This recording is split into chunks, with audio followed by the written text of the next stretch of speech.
Just tell me what lens is the best. Well, see, I can't really tell you what lens is. Tell me which one is the best. Just get the Sigma 16mm 1.4. It's a great lens on the APS-C bodies. Check out in the description below and you can see the review that I did on that lens. Moving right along. If you own an A6400, you may be saying to yourself, I want more out of it. Pipe down, number one. Number two, I have 5 things or accessories that I believe will improve your videography and photography. Now, if you don't know this, the Sony A6400 right now is not in production. That is due to the chip shortage. Now, that doesn't mean that this camera is no good. A matter of fact, you can check out my video in the description below where I talk about the A6400 in 2022 to see if it is still worth it. The short answer is yes, but I give you more reasons as to why it is worth it. Now, you may not be able to find a brand new A6400 right now, but you can find a used A6400 because this camera has been around since January of 2019. So now that that is out the way, let's go ahead and get into the 5 things that I have. Now, point 1 is going to be a new lens. Now, a new lens can breathe new life into your camera. It actually can make your camera seem like it's a brand new camera or a whole different camera. And that is because when you put a new lens on, depending on the quality of the lens, you may get sharper images. You may be able to shoot in lower light due to a wider aperture. You may also have a wider focal range. So if you get a zoom lens or anything like that, or even a prime lens, this can dramatically change your whole perception and your whole field of view. Now, what I like to do sometimes is just shoot with one lens, but what can happen over time is you can start to get stuck because you are shooting in that one focal length all the time and things can start to seem limiting. So by changing a lens, you open up your horizons and you open up new abilities and possibilities to see things in a way that you may have not seen them before.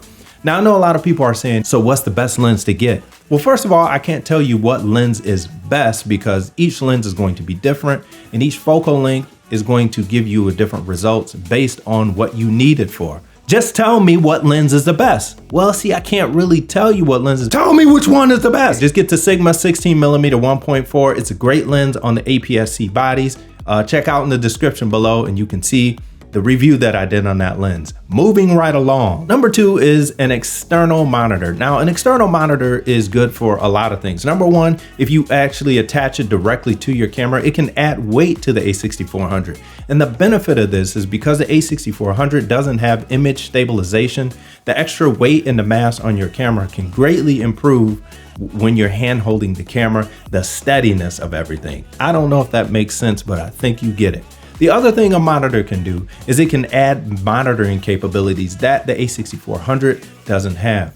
Things like if you want to put in a pair of headphones, you can listen to the audio, or if you want to monitor exposure with false color. This is a great tool in helping you get a proper and a perfect exposure. The other thing a monitor can do is give you more field of view or a bigger picture. So what a bigger picture will do is allow you to frame up things and see things in your shot that you may or may not have seen because the monitor size on the back of the A6400.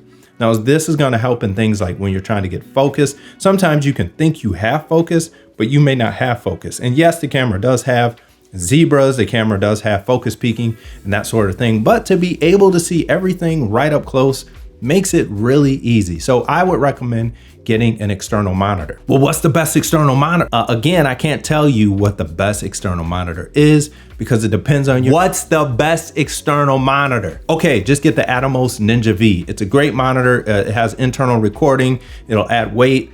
It's a good one. I haven't done a review on it yet. Maybe I'll do that next. So stick around and be sure to subscribe so you can see that. Moving right along. This portion of the video is sponsored by me. Yes, Steven with Purpose Lens. And the reason I'm sponsoring this video is because it doesn't cost me anything and I'm also not getting paid. But I will say this, I love giving you guys information. I love helping people as much as possible. But one thing that I do ask of you guys is if you watch a video and it is helpful to you, just hit the like button. I'm not asking you to subscribe. If you want to subscribe, feel free to do that. But what I am saying is if the video is beneficial to you, and especially if you have questions and you want me to answer those, hit the like button. That way I know that you're invested in the video and I'm not just making these videos and you guys are just watching them and going somewhere else. If you want to go somewhere else, that's fine, but it takes a lot of time to make these videos. So just do me a favor and hit the like button, because it helps me and it helps my video get shown. It helps me get into the algorithm. So just feel free to do that. I do want to say that this video right here is being shot on the iPhone 13 Pro Max, and I want you guys to let me know what you think about it, and I will do some follow-up video on this right here. But anyway, let's get back to the video. So number 3 is going to be a cage. Now I like Smallrig, but there are Tilta and a bunch of other ones out there. But basically what a cage does is it attaches to your camera, and it allows you to add other accessories onto your camera by providing all of these mounting holes. The other thing it does is it adds weight to the camera, again, causing the camera to be a lot more stable. Now you can get things like handles, top handles, side handles, and all kinds of different connections that go to this cage. You can even put rails on it. It's really endless when it comes to what a cage can do. Now, what I like to use a cage for is so that I can mount my monitor on top of it and my microphones as well. Now, there are some brackets and things like that that you can get for the A6400, and one of those is the cold shoe relocation mount. Now, what the cold shoe relocation mount does is it allows you to move your cold shoe connection to the side of your camera, because if you don't know, the A6400 has a flip up screen, and if you have a microphone, that will get in the way and you will not be able to actually mount a microphone on top of your camera. But with the relocation mount, it allows you to move that microphone from the center of your camera where the screen is off to the right or the left hand side. So I will link that in the description below as well. So I definitely would recommend getting a cage. So number 4 is for my photographers here. That is adding an external flash. Now there is a built-in flash in the A6400, but it isn't that great, especially if you want to get quality flash photos. You're going to have to use an external flash. Now, there are a bunch of different flashes on the market, so I'm not going to go over all the different ones, but what I will say is by incorporating an external flash, you can get different types of pictures that you would not be able to get without having an external flash. Now, I know some people are asking, what is the best flash? Okay, so just get the Godox AD200 Pro. It's a great flash. There's another one that I'm gonna recommend below, but I'm just telling you what you wanna hear. So go ahead and click below and find that out. Which brings me to point 5, which is the Godox AD200 Pro.